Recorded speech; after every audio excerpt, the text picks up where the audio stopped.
Welcome to Coffee with the Sarlos. We are your hosts of the show, Karen and Kelly Sarlo. Whether you're struggling with grief or you just need answers, we connect you with spirit to find relief, clarity, and direction in life. We can help you move forward.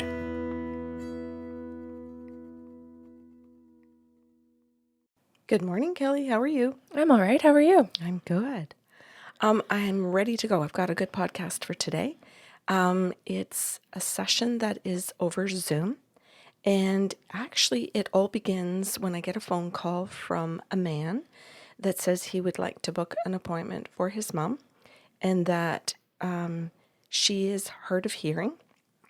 He wants to know if he can sit beside her so that he can make sure that she's hearing what I'm channeling for her.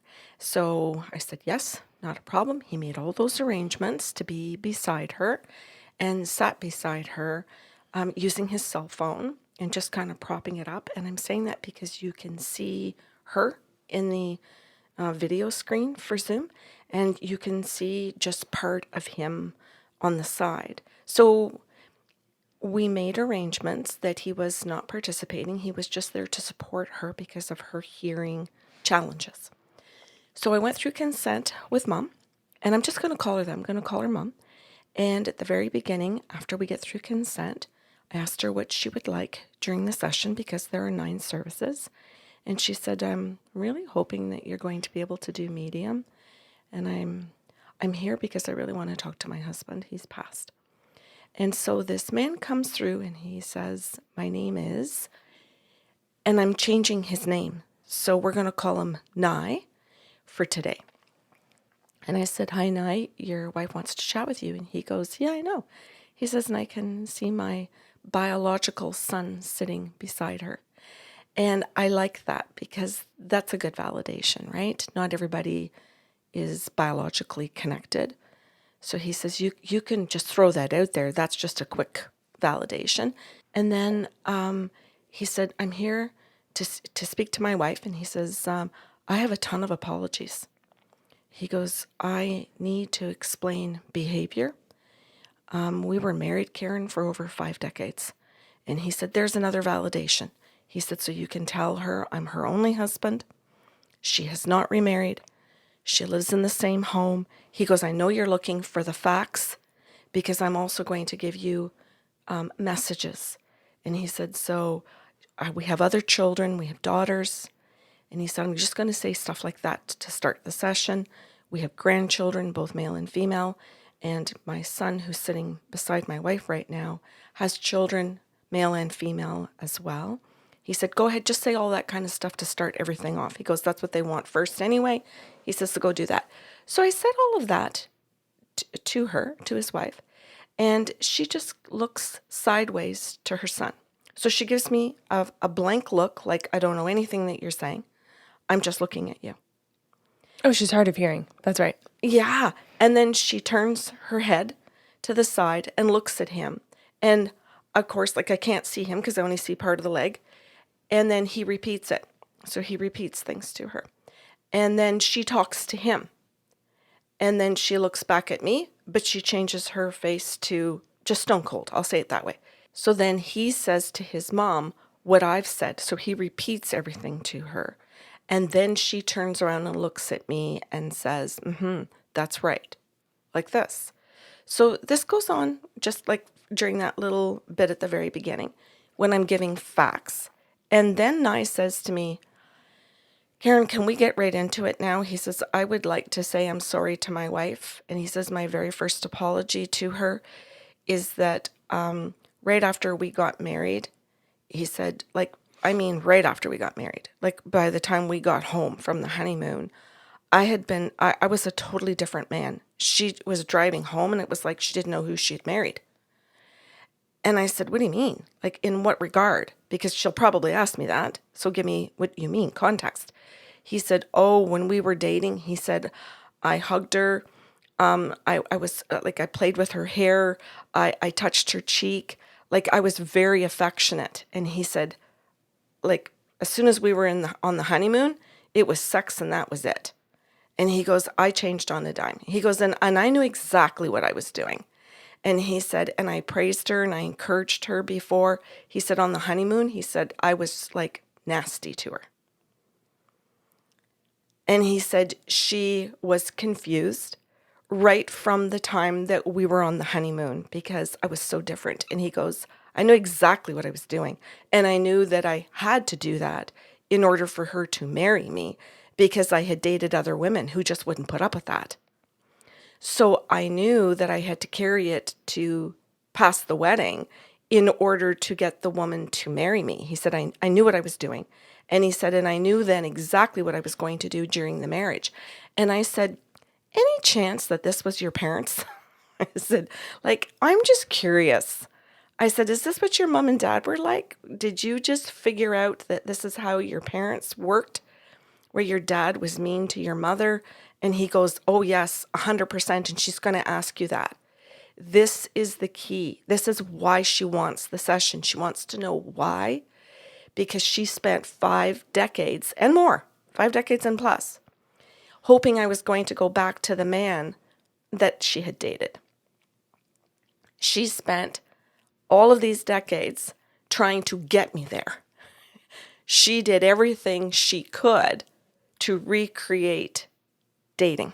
And he said, and I knew damn well she would. And I banked on it because that's what my mother did. My mother spent more than 5 decades trying to go back to what my dad was. And I watched my dad totally play games. And I thought, there's no damn way I will ever be my mother. And he said, but I didn't think there were any other options. I just thought it was her or him. Mm-hmm. I didn't think that there were healthy people out there. I had no idea. I just thought all marriages looked like this. And I just knew there was no damn way that I wanted to be anything like my mother, even though, like, part of me really loves my mom. But he says, he says, it's confusing. He says, but I had to make a choice. I didn't want to be her. He says, so I got to be like my dad. And he said, plus, my dad trained me. And he goes, and then I trained my son. And he goes, so this is going to be difficult. He says, but I'm talking to my wife. He says, so I want to say to my wife that I did this from the time of our honeymoon. And he says, and I want you to point out things like that I didn't hug her anymore, that there was no affection, that I withdrew praise and encouragement and support. I withdrew all of these things, and they became the things that I knew that she needed and that she craved, because she's just a human being, for God's sake. But I knew that if I withheld them, she would work harder to do the things I wanted. So I did that on purpose. And then I gave my children what they needed and wanted, because I wanted them to see me as a good dad. He goes, go ahead and say all of that, because that fucked up my wife. And she still is in the questions of why. She's still in the questions of why didn't I deserve this? Why did he treat me? Like, she's asked herself a million questions. And I said, did she ever ask those questions of a therapist, Nigh? Oh, no. He says, I made sure to poo-poo psychology. He goes, I made sure, like my dad, that I said that's just BS stuff. Mm-hmm. He goes, you got to take down any support, Karen. He goes, and I made sure to poo-poo the friends and to trash talk her friends that would have challenged any of the things that I was doing. And I made sure that she ended up losing those friendships. I worked hard at that shit. I had a job here. He said, and I did a really good job. He said, I was good at it. I repeated word for word what he said to his wife. And before her son could repeat it to her, her son starts defending dad to me. Oh, Dad, Karen, that's not my dad. You don't have my dad. I don't think you've got this person yet. Could you try again? Do your job. Pardon me? The son. He's not a participant. Oh, yeah. I'm saying do your job. You consented to relay messages. Okay. Don't you go further fucking up your mother. Okay, I thank you for doing that, but I have to tell you also what happened in the aware. session. I know. Okay, thanks. That's perfect, Kelly. I'm having the reaction of the listeners so that they can go, oh, okay, good. That's what I would have done or would have said. Right. If they were healthy listeners. So thank you. So the son steps in and starts to defend him, and he starts saying things like, oh, no, no, no, no, you don't have my dad. Do you think that you could just try this again? This isn't my father. My father was really good to us kids. And my dad took us to all kinds of fun events and things. My dad, came to school events. My dad, at our birthday parties was super funny. He made my friends laugh. My dad. Blah, blah, blah. Yes, but I'm doing the blah, blah, blah on. I'm doing mine on purpose. I have a job here too. Okay, good enough. Thank you. So the son continues and goes into quite a bit of detail to actually give me all these examples of how wonderful his dad is. And his mom sits and stares at me. And she says absolutely nothing. And just looks at me with a very blank look on her face. And Nigh says to me, okay, Karen, go ahead. You do you. So I said to Nigh's son, I said, excuse me. I said, you are interfering in the channeling. And he went, pardon? And I said, I consented to you being here to listen because you said your mom was deaf. You said that your mom really had a great amount of difficulty. And I said, now you're participating in the session and you haven't been invited to participate. And I said, your father is apologizing to your mother for the behavior since the day they were married. You were not even born then. You weren't present, you didn't know what was going on, and now you're in a defensive mode defending your father, which your father trained you to do. And I said, so I'm going to ask you to stay silent during the session and only to repeat what I have said from Nigh to his wife. This is nothing about me making comments about it, and you are not invited to make any comments about it. And he went, oh. And he was really good. I just got, oh, like this. And then I said, can I get consent from you? I said, can you actually respond to me, please? And I said that you are going to continue with silence and repeating. And I said, because if you are going to continue to defend your father, I'm not doing the session. I said, I'm just going to end it right now. And he went, no, I understand what you're saying. And he said, I will repeat to my mom. And he said, I'm good with that, Karen. So then he turns to his mom, the son, and he repeats everything to her. And then she turns back to me, and then she turns back to her son. And at this point, she turns to her son to answer me, to answer Nigh. And she starts talking to him and says, yes, this is true. This is what he did. And she starts telling her son, this is what your father did to me, right from back to the day we got married, basically, or the next day afterwards when we're on our honeymoon. So she answers him. So then I said to Nigh, what do you want me to do with this? He goes, this is perfect. He goes, this is absolutely perfect. He goes, the next thing I want you to do is I want you to address the fact that that I triangled them. He goes, I want you to address the fact right now. He says that I trained my son to interfere in all conversations. She's not deaf. She can hear. I trained them to do this. I trained her to talk to the children instead of to me. Because I didn't want to deal with her shit and I wanted to punish her. I used it as a punishment. That she couldn't talk directly to me. Fuck you. I didn't want to deal with her shit. Yeah. I.e. the shit you created. Yes. And exactly. labeled her shit. Yes, exactly. And now he's showing up to talk the way that he used to talk, to be able, so that I can explain it that way to her. And because I've got to explain it that way because she needs to hear it, but her son needs to hear it. Yeah. I also want to say too, like I'm having my reactions here because this is just disgusting behavior. Also, Nye's showing up tenfold as a soul to take responsibility for his bullshit as a human. So Yeah. I do appreciate that.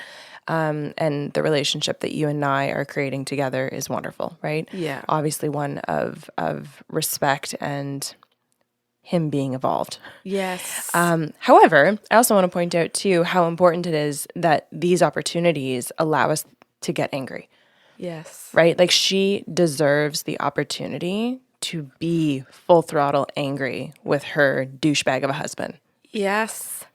Yes. So thank you. I love how you're explaining it so that all the listeners can sit and figure out who they are in this. If they're being Nigh, if they're the wife, or if they're any of the children that are participating in this and need to stand back, or where the children are figuring out between each other, it's your turn to do it. I'm sick of doing it. Or my sister walked away. She doesn't want to fucking do it anymore. She sees it for what it is. And now the son is standing here on his own. And he's doing it with mom, thinking that he's being the better child than the healthy child that said, I'm not fucking doing it anymore. But he's being the do-gooder. He's the people pleaser for mom and dad, right? So Nai says, Karen, I really want you to point all this out to my wife that I did this and that I used her own children against her. She carried and birthed these babies.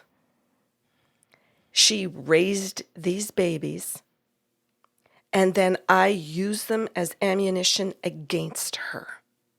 If that isn't the most disgusting thing a man could ever do to a woman, I don't know what else is. And I'm like, okay, thank you, Nai. So I sat there and I said this to her. And her son is now delivering that message out of his own mouth to his mother. Oh, the irony.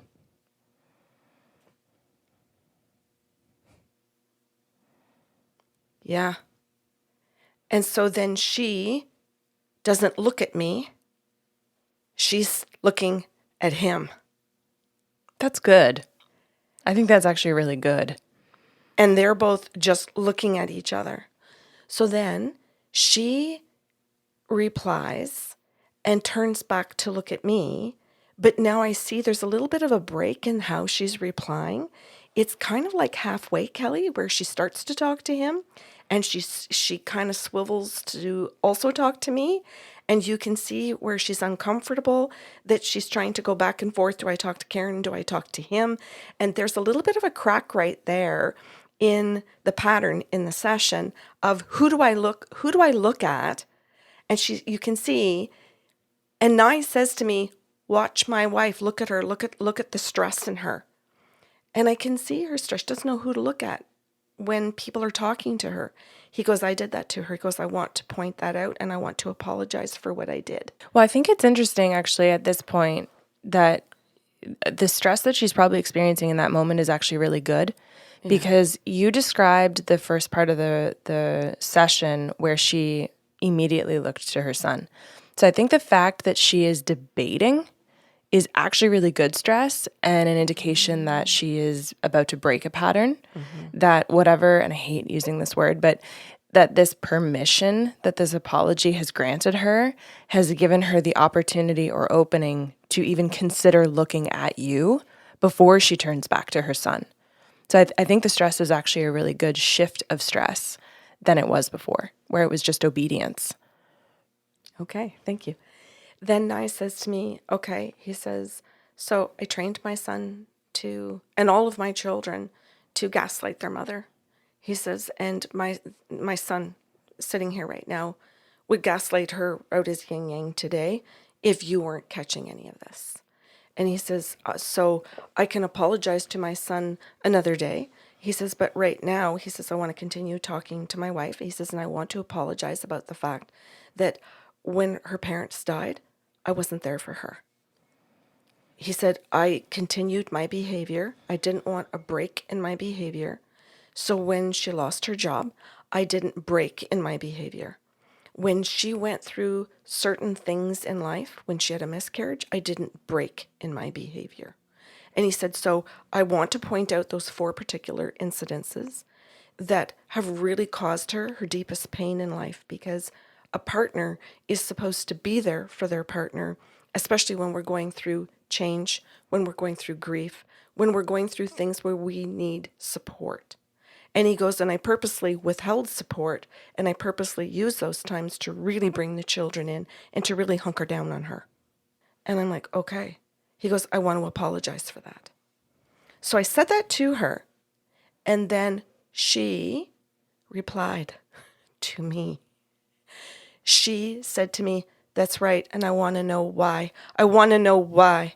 And she starts going like this to me, and I want to know why. Good. And I looked, and he went, we did it, we did Brilliant. it, we did it, we did it, we did it. And I'm like, we did what, Nigh? And he goes, she's looking at you, she's not looking at my son. And her voice is getting louder, and she's telling you what she needs. Yes, yes. And he goes, we did it, Karen, happy dance. And so literally, I'm sitting in my chair, and I'm starting to do this happy dance, and she's looking at me like, what the hell are you doing? What's going on? I'm in a freaking rage. Yeah. But here you are. Yes. And You showed up. yeah. And I said, okay, this looks funny. I said, this looks really odd. You're bursting with anger right now. You're not talking to your son because do you know what just happened? And she went, no, what? She met herself. Yeah. And I said, you heard me. I said, you've heard me all along. And then I see her son's hand, and I see his hand go over and sit on his mom's leg. And he's not talking. He's keeping his promise. He just takes his hand, and I see the hand move over. That's all I can see in the screen. Which is more than his douchebag of a dad would have given her. Yes. And I think that's a moment in and of itself. In 50 years and more of marriage. Yeah, where he's saying, I'm here. I'm not going to interfere. I'm not going to take away from your moment. I see what's happening here. But I am going to offer you touch and support. Yeah. So I said to her, so apparently your hearing is better than you think. And she went, what? I said, did you notice that you just replied to me? You didn't wait for your son? Oh, well, you must have talked louder. Imagine convincing someone they can't hear when they can. Yeah. Like how badly you have to destroy someone from the inside out to convince them that they don't hear something. I'm going to say a really big thank you for pointing that out. And then I'm Keep going. Yep. I'm going to leave it be, and I'm not going to repeat it because you've just done an absolutely awesome job. This is Nigh's next comment, that I cannot believe I did this, but I did. And he said, on earth, I knew exactly what I was doing. And he said, and I was fine with it. That's how sick I was.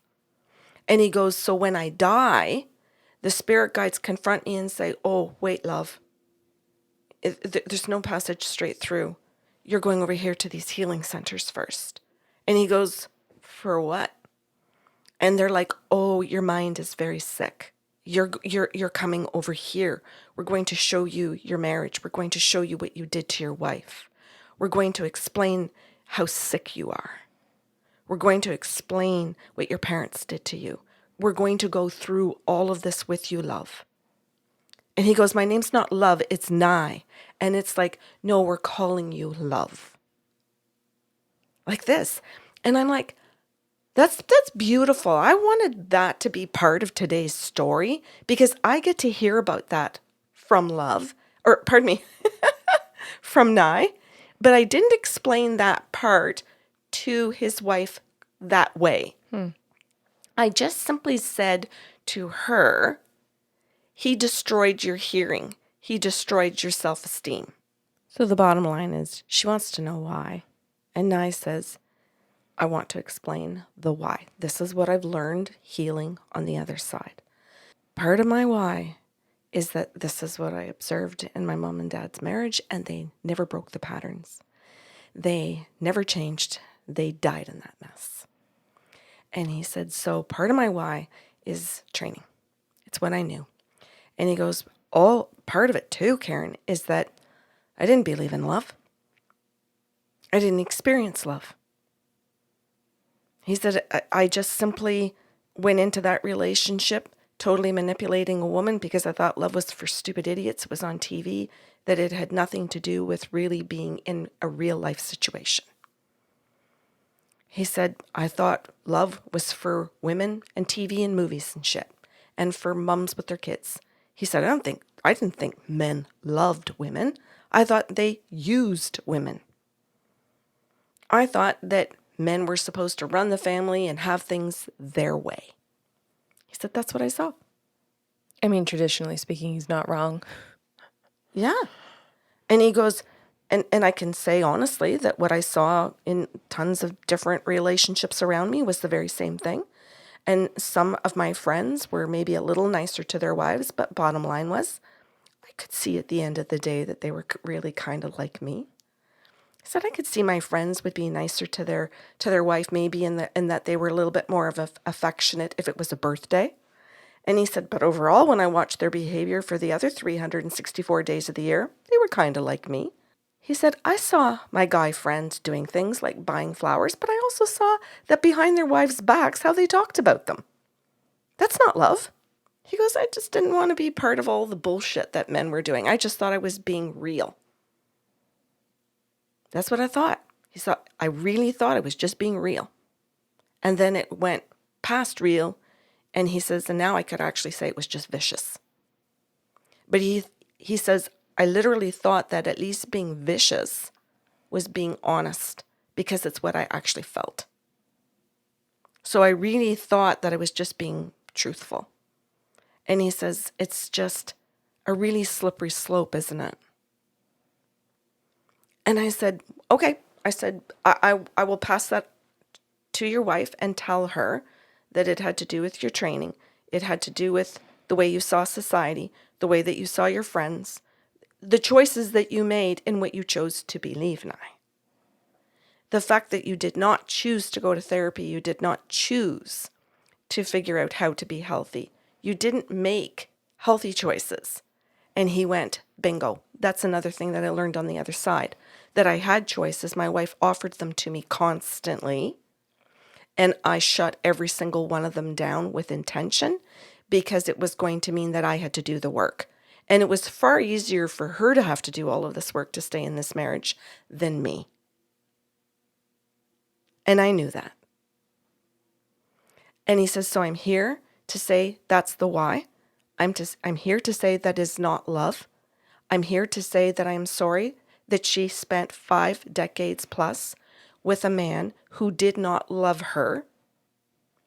And that every time she tried to challenge it, it just spun her into confusion and into shame. I would very much like to correct this and say did not love her, viciously set out to destroy her. Yeah. There is a very big difference because the opposite of love is indifference. Right. He didn't have indifference toward his wife. Right. He had vicious intent to destroy. Yes. So he did his apologizing to her, and her son stayed quiet. He did not even attempt to repeat what I said at all, and she did not turn her head to look to her son. And that is what we call the cracking of an egg. Yeah. Right? The beginning of a pattern breaking. Yes. The birth of something new. And that is why he showed up. That is why and what he chose to say instead of continuing with whatever else they may have wanted to hear that day. He chose to do the healing work. Kelly, I forgot one of the things that he said was his reasons. I just remembered it. I'd like to add it. Nigh said one of the reasons that he also got away with it, and the reason he did it, the why, was that, and why he picked her, because she wanted to know why me. Like, why did he pick me then? He picked her because she was raised in a religious home where the focus was on forgiveness. The focus was on take the high road, forgive and move on. And he said, it was wonderful for me. It was delightful because she was always looking for a way to give me an out. She'd give me outs halfway through with the shit I was doing to her. She was always trying to excuse it and fix it. And he said, I picked her because I could see that that's what she was doing right off the bat when we were dating. So she was perfect. She was always going to give me my out and forgive me. She was always going to give me the second to the 1 millionth chance. I didn't have to worry about her leaving me. So I told her that, and she said, oh, that's very true. I'm still like that. I still look for forgiveness and everything, and I just think that that's... And I said, oh, you don't have to tell me. I know what you think it is. You think that's your way into heaven. You're living a life of hell to get into heaven. And I said, I know that story. And she went, yeah. I said, you just think he's your cross to bear. And she goes, yes. And I said, oh, I know. I said, I heard it in my life too about people being your cross to bear. And she went, yep, I did. She goes, my mom used to say that all the time. And I said, yep. And then so did you. And she went, yep. And she goes, it's a little bit of a mess, isn't it? And I said, it is, but he's here today to say and be responsible for his mess. It's not a little bit of a mess. It's fucking hell. People and their language and their willingness to dismiss or minimize and think I should just be able to get over this. Like you literally just said you're living a life of hell. And she went, "Oh, I guess that's a little bit of a mess, eh?" Yeah. No. Yeah. It's the death of your fucking soul before your body dies. Yeah.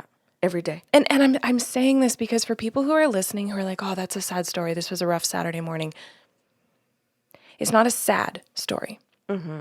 It's a story of devastation and destruction. Yeah. And if we're not using the words to actually fully understand the gravity of the situation, you won't learn from this.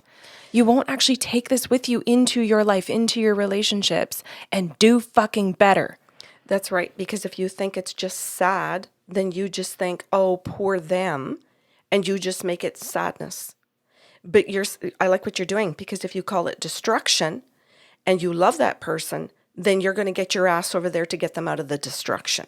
Mm-hmm. You're going to do everything you can because you don't want their soul destroyed. And if you identify with what she's gone through, or you can draw some parallel, you might actually decide to fight for your fucking life. Yeah. Because if you live like she did and think, whoa, this is sad, this is a little bit messy. Yeah. We don't fight when things are a little sad. We sit, we think about them, we're passive, we get on to the next day, we do what needs doing. But when we actually understand, oh shit, I have been placed in hell, I gotta fucking claw my way out of here, you do. You take action. Mm-hmm. And no one is going to fight for your life but you. Oh, bingo. Because everybody else can only support you when you've made the decision to. Mm-hmm. Because otherwise, you're asking them to support the destruction of your soul. Mm. At the end of the session, Nigh's wife said to me, thank you. Her son said to me, Karen, I realize you're closing the session, so I just want to be able to say a very heartfelt thank you for what you've done. I've listened, and I just want you to know I've listened. And that was it from him. So we were done. And then she came back at the very end. She was the last one to finish talking during the session. And she said to me, I finally got my why. I finally got everything. And I think I'm a little bit in shell shock. I think I'm a little bit not really hearing everything. And I don't know how to really process it all. So I will sit down with my son afterwards and make sure I heard this right. And you could see like her trying to still figure out what had just happened. And she goes, and this didn't sound like my husband? She says, so there were lots of times where you were saying things that I would say in my head while you were talking. Yeah, my husband wouldn't say that. Yeah, my husband wouldn't admit to any of that. No, my husband wouldn't have talked like this. And she goes, and then I had to remind myself, oh, Karen's talking to my dead husband. She goes, and I had to think, geez, he's really gone through a lot on the other side in order to understand this now. Geez, he's changed. I'm glad that he's changed and he can finally tell me these things. And she goes, so I just wanted to say thank you Because as I'm sitting here trying to process it, I'm also realizing, wow, you kind of have to organize and sort through a whole lot of things there in order for me to understand and be able to believe all of this. So she goes, I want to say thank you for what you've done for me and how you've tried to figure all of this out. That's very complicated. And I thought, okay, I appreciate that. And then afterwards, Kelly, I really walked off and went for a walk on my own to think about how much you really had to show up and work in that session to really take all of that in and to do all of the things that she chose to do in the moment between her and her son too. Mm-hmm. Yeah. It was an hour of hard work for all of us. As was it for all of us listeners. True. Thanks for listening to Coffee with the Sarlos. If you enjoyed the show today, help spread the love with a like, share, or review of the podcast. See you next Saturday with a brand new episode.